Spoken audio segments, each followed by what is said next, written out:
Hey, hello friends. Welcome back. Hope you are all doing fine. In this video, we are going to discuss about a new strategy called PDR. I developed this strategy especially for working professionals who can't spend much time in stock markets. Of course, I know many full-time traders as well who make use of this strategy and successfully earn returns every year.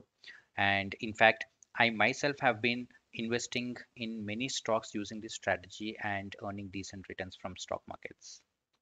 The best part about this strategy is you just have to spend 1 hour every month and earn a huge 30% plus returns on yearly basis. So if you are a working professional, this strategy perfectly suits you.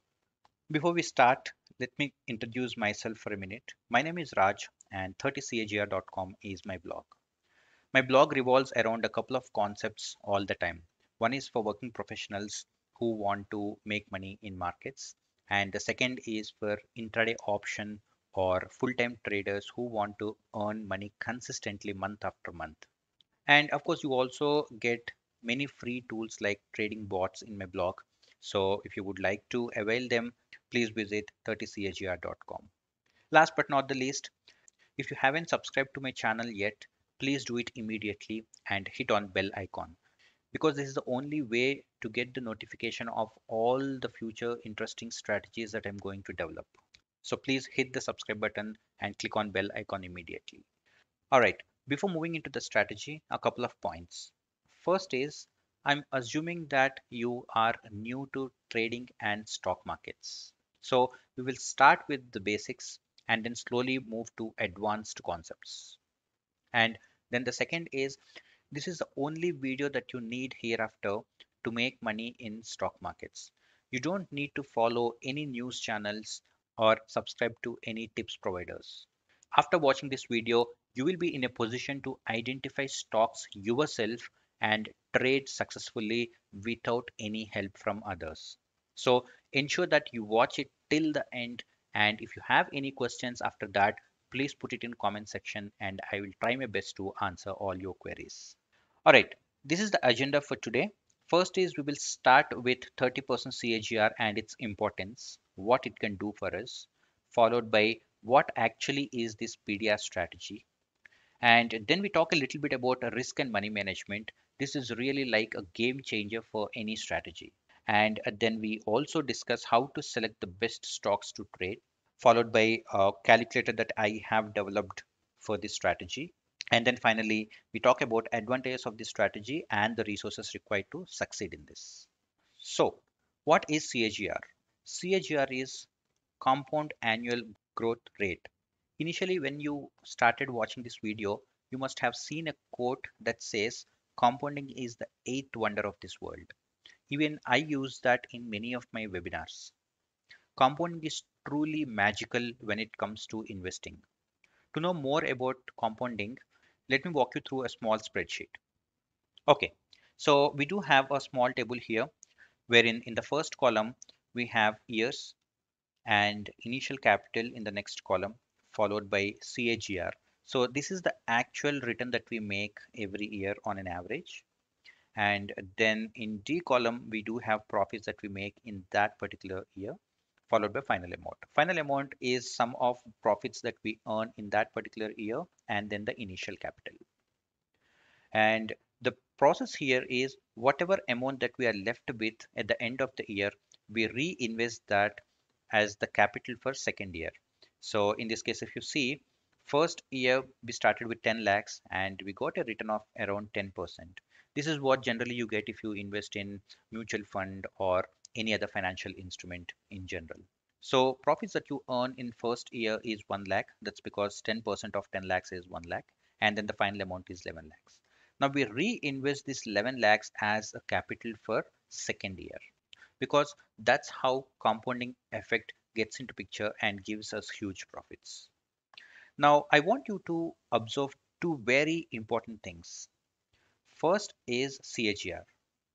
If we have 10% returns earned every year over a period of time, here in this case for continuous 10 years, then the return that you're going to make after 10th year is approximately 160%. Now, let's see what happens if we change this 10% to 20%. Remember, the amount that we earn here is 160%. Now, if I change this 10% to 20% and then drag it till the end, so every year we are making 20% on an average. Remember, when I say 20% on an average, it could be 30% one year and 10% the other year. But on an average, we make 20% constantly over the period of time. Now, if I change this from 10% to 20%, see what happened to the final amount that we get after 10 years.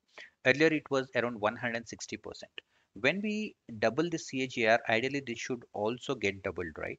So from 160%, it should ideally become 320%. But no, that's not the case. That's the power of compounding. If you increase the return that you get year after year, the returns that you get at the end of 10th year becomes exponential. So this does not travel linearly.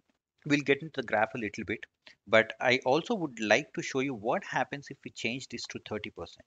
Let's say I change this from 20% to 30% and again drag it till the end. Now what you see here is absolutely magical. So you're going to earn around 1300% return. So your 10 lakhs has become 1 crore 30 lakhs approximately. So when we had 10% here, it was just 160%. That's the amount that we get after 10 years. And once after you change this 10% to 30% CAGR, it jumped from 160% to 1300%. So that's the power of compounding. But please wait. This is only half of what I wanted to say. Before moving to second, let's complete this.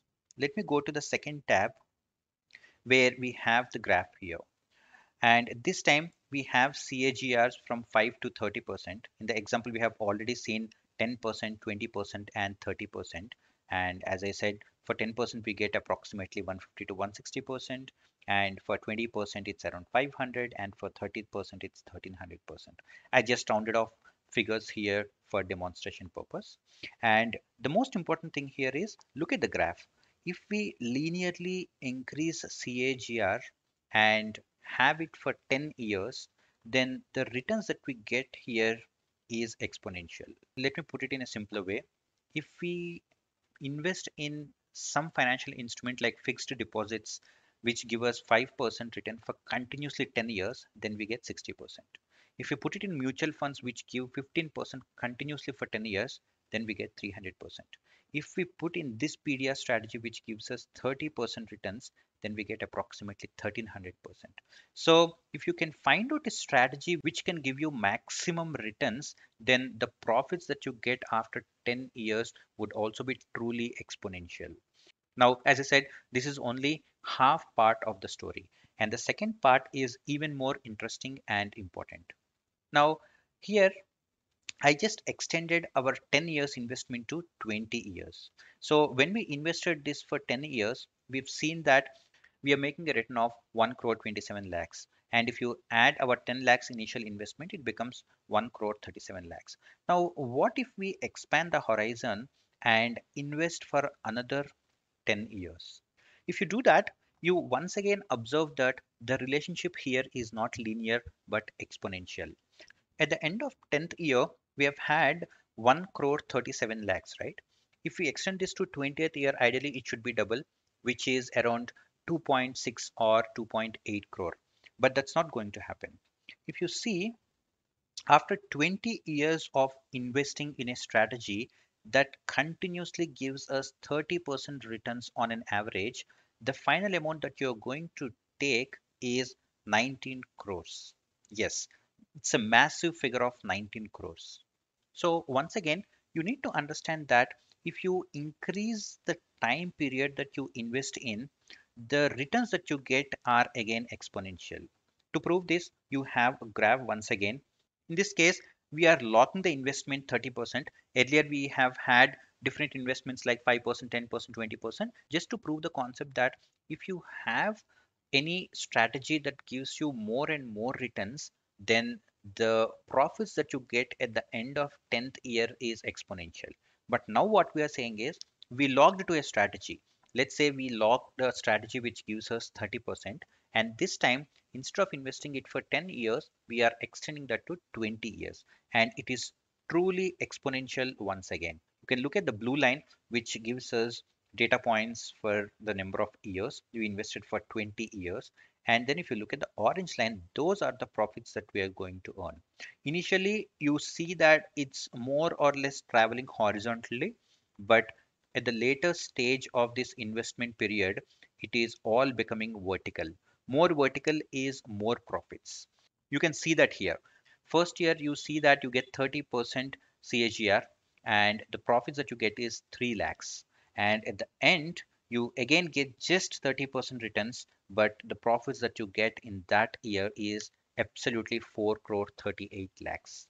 So the point to note here is you are not changing what you are doing in this entire 20-year period, but what you're going to observe is you get some massive profits if you keep investing it time and again. And that's precisely why experts ask us to invest in our early ages. If you invest in early ages, the amount that you make at the later part of your investment period is significant. So, two observations that we have made so far. One is you need to have a strategy which gives you more and more returns. And then the second is you need to increase your time horizon to have huge profits. And second one is relatively very simple. All you have to do is just do the same thing again and again for more and more years. But the toughest part is to find a strategy which gives you 30% returns, right? And that's where I'm going to help you and make sure that you earn huge profits in stock markets. And remember, I again say this in all my webinars that we are living in an age where banks are struggling to give us even 10% returns, right? So even if you make 25 or 30% consistently on an average year after year, that should make you a millionaire or even a billionaire in future. That's how all stock market experts make money. All the names that you hear in stock markets who made hundreds and thousands of crores is exactly this way. So this is the only way in stock market world to earn exponential returns beyond a certain point. So if you have 1 crore or 2 crores, you can invest in other instruments of stock market like options. But if you go beyond that, then equities is the only way to earn money in stock markets. And that's the reason why I invest in both my ISS strategy and PDR strategy. While ISS strategy focuses on options, which gives very high returns and consistent monthly returns, PDR strategy helps me to invest the profits that I earned from ISS strategy. So we can invest in ISS strategy maybe till 50 lakhs, 1 crore, or even 2 crores. And after that, whatever amount that you get, you have to have a strategy that can take all these profits and give some exponential returns in future. And that is nothing but this PDR strategy. So if you also want to trade like me, you can trade in both ISS and PDR strategy. In ISS strategy, you make huge returns, and maybe at the end of the year, you can take part of those profits and invest in PDR. Okay, so that's the power of compounding, and that's what C is in CAGR. Now let's move to the most awaited strategy, PDR. PDR is nothing but portfolio diversification and rebalancing. To explain this strategy, let me give you a small example. Let's say there are two people, A and B, and we have given 100 rupees to both A and B and asked them to invest in stock markets. So person A found a stock X and he thought this will really perform well in future, and so he invested in this stock. Whereas person B invested in stock called Y. And the time horizon that we asked them to invest is 2 years. Since A invested in X, let's see what happened to that.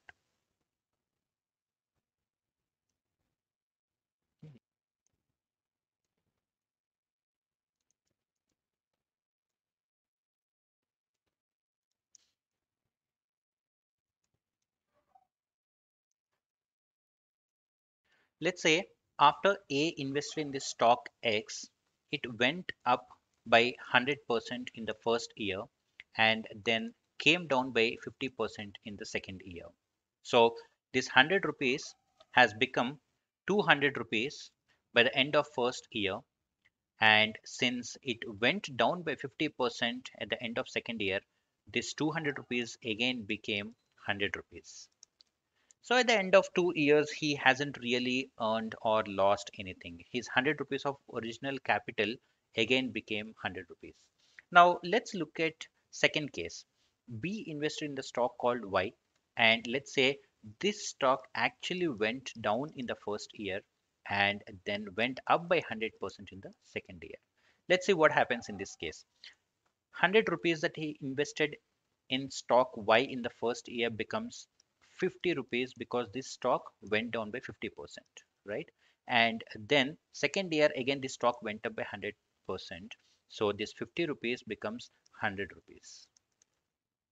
So even in this case, this person hasn't earned or lost even after investing for 2 years. Now, you entered into this example who is very smart in terms of trading, and what you have done is you have divided this 100 rupees into two parts and invested 50% in X and 50% in Y. Now, let's see how the equation goes.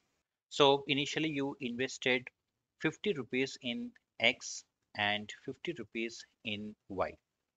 We know that this stock X moved by 100% in the first year, right? So your 50 rupees would have become 100 rupees. And we also know that amount that you invested in the other stock Y is down by 50%, right? So this 50 rupees would have become 25 rupees. Now, here's the trick. What we do is at the end of first year, we churn our portfolio and again divide this amount equally into both the stocks. Let's see what happens if we do it that way. At the end of first year, we left with 100 rupees plus 25 rupees. So our total amount in this case is 125 rupees. And since we have two stocks, now you divide this equally into two stocks, which means each stock would get a reallocation of 62.5 rupees, right? So instead of 50 rupees, this time our capital is 62.5 rupees. And even for stock Y, it is 62.5 rupees. Now, if we invest 62.5 rupees, we know that second year this stock went down by 50%. So 62.5 becomes 31.25 rupees. And on the other hand, this 62.5 rupees becomes 125 because we know that for stock Y, second year it went up by 100%. So at the end of second year, what you will really be left with is 125 plus 31.25, which is 156.25 rupees. If we just have to round this off, let's say we'll be left with 156 rupees, which is 56% return in 2 years. If you compare this concept with the original concept, what person A and B have done, then you understand the power of this concept. This is called portfolio diversification and rebalancing. First, let's discuss about diversification. What we are doing here is instead of entering into just one stock like person A or B has done, what they have really done is they invested in one stock. But what we are doing is we are diversifying our amount into both the stocks X and Y. So that's the most important concept. If you keep diversifying your amount into reasonable number of stocks, then the amount of losses that you get will also be limited. In this case, we have seen that in the first year, we got 50% loss in stock Y, right? But because we have invested only half of our amount, we did not get much loss. In the same way, in the second year, X actually got 50% loss. But again, since we invested only half, we did not get much loss there as well. Now, let's look at the other concept, rebalancing. If you observe carefully, in our example, after first year, we combined our capital in both stock X and stock Y, and then again we reallocated the capital to both the stocks for second year. This is called a rebalancing concept. In fact, during my real trades, I do it very often. I do it once in a month. The reason why we do this is this way we leave all the low performing stocks behind and enter into only high performing ones. So why we do all these things? Why we do this diversification and rebalancing? We do this because the diversification concept increases the probability of profit. To put it simple, the number of wins that you get after this diversification concept is more than the normal way of investing without diversification. So if you have 6 wins without diversification, you might have 25 to 30% more probability after diversification, which means you might have 8 wins with this concept. So this concept of diversification talks about probability of wins, whereas rebalancing talks about percentage of profits, which is what we have seen in our example. We gained 56% extra returns without doing anything, right? We have absolutely not done anything except dividing our investment into two stocks. In the first example, you have seen that person A and B, they invested individually in different stocks. And what we have done is we simply invested the same amount into two stocks. So we absolutely haven't done anything special. But this rebalancing concept does the trick. It talks about percentage of profits. So while the diversification benefit increases the probability of wins, the rebalancing concept increases the percentage of profits. As I said, this is a very powerful and deadly concept using which you can earn huge returns in long run if you do it with discipline. To summarize, all we have to do is you need to split your capital into 5 or 10 stocks. We will see what's the right number. And after a certain period, say 1 month, 1 quarter, or 1 year, we have to reallocate our capital into next set of stocks. Again, we will see whether it should be monthly, quarterly, or yearly when we have to do this rebalancing. Okay, but for now, just remember diversification we need to do with a reasonable number of stocks, and rebalancing we need to do after a certain time. Now let's talk about those missing parameters that we just discussed. What is the right number of stocks in which we need to invest? So I have done many back testings and so much of research in the last 8 to 10 years. And based on my experience, the number of stocks that we better hold in our portfolio is 10. Why 10? There is no cookbook that we can maintain saying that this is the right number of stocks in this situation. No, there is nothing like that. If you have more and more stocks for diversification, you can manage your risk in a better way. But the problem is more and more stocks that you have, it becomes difficult for you to identify the stocks that you need to enter. At the same time, in terms of management also, it would be difficult if you start having stocks more than 10. I will tell you how do we need to do the calculation and all.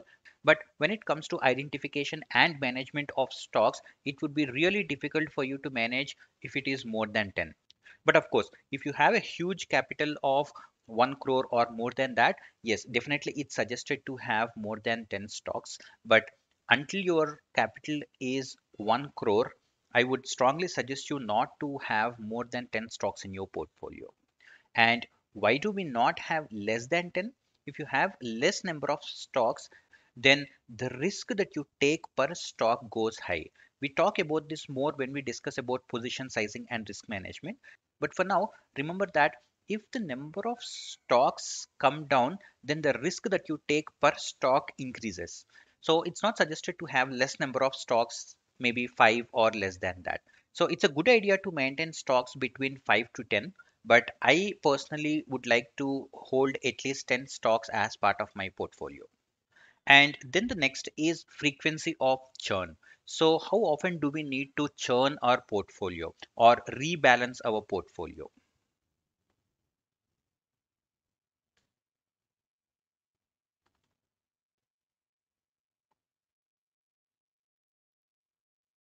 Yes, it should be monthly. Again, I have done so many back tests on the last 8 to 10 years data, and what's proved to be the best is if we have monthly churning or monthly rebalancing, that is fetching us maximum results. And there is a reason for that. At times you see that stocks might go higher and higher, and at one point they start falling, right? If you do a quarterly rebalancing, you only have the option to change the stock after 3 months. And in the 3 months, there is a chance that the stock might fall probably 20% or even 30%, right? But if you do your churning every month, then maybe after 1 month, when you realize that this stock is less by 10%, you take it out of your portfolio, you come out with minor losses, and then you enter into the next best stock. Remember, the whole concept behind this PDR strategy is to enter into 10 best and absolutely super performing stocks, hold them for a month, and then rebalance our portfolio in a way that we leave all the low performing stocks behind and take up the next best set of stocks. That's the core logic behind this PDR strategy. And as far as how to identify the stocks, we will see in a bit. But for now, just remember that one is the number of stocks that we hold, which is 10 in number, and then the rebalancing, which we do very frequently, that is every month. So those are the first two important pieces. And then the third is stock identification. Let's see how to identify the stocks. This is the third most important, and then the fourth is risk and money management. First, we'll look at the stock identification part and then move to risk and money management. So, there are three most important factors that we need to consider when you are entering into any stock. First is fundamental parameters. You need to know how a company is performing in terms of its fundamentals, like how is its order book, or how are its earnings, or what's the PE ratio. And we have so many fundamental parameters that we need to consider when it comes to evaluating a stock on its fundamentals. And then the second is stock valuation. This is another important piece that we need to look at. If the stock is already overpriced, let's say the reasonable price of a stock to invest in is 100 rupees, and the stock is already trading at 180 or 200 rupees. Since the stock is overvalued, there is a chance that the stock doesn't move up further. In the same way, if the stock is undervalued, then there is a high chance that it moves up in the next few months. So you need to consider the stock valuation as well before entering into any stock. And then the last is technical parameters. It's good to evaluate the technical parameters as well to know the trend of the stock. While the fundamental parameters tell us the quality of a company that we are investing in, technical parameters tell us the trend of the stock that is traveling in, whether the stock is in bullish trend, bearish trend, or sideways. So these three are the core components of evaluating a stock before investing. But wait, let me tell you, it's good if you know fundamental and technical analysis, but it is not necessary. Gone are those days where we need to do all this analysis by ourselves. We need to check the fundamental parameters, we need to check the technical parameters, stock valuation, and then identify the best stocks. No, gone are those days. Now we do have many tools available for free on internet which do this kind of heavy lifting for us. They immediately tell us which stocks are best and which are not. All you have to do is you need to know how to use those tools. And one such tool that does phenomenal job in identifying best in class stocks to invest is called screeners. We do have these screeners available on many websites for free of cost, and some are paid in nature as well. But what I'm going to show you is a free website which allows you to screen the most valuable stocks in terms of fundamental, stock valuation, and technical parameters as well. And then you simply have to invest from that list. All right. Now that we know all three factors required to identify stocks, we will break this video here, and in the next video, I will reveal some of the formulas that I use myself to identify stocks using these three concepts. Meanwhile, if you have any questions on this strategy that we discussed till now, Please put them in comments and I will try to clarify all your questions. As always, please don't forget to do these three things. If you like the content of this video, please hit on like button.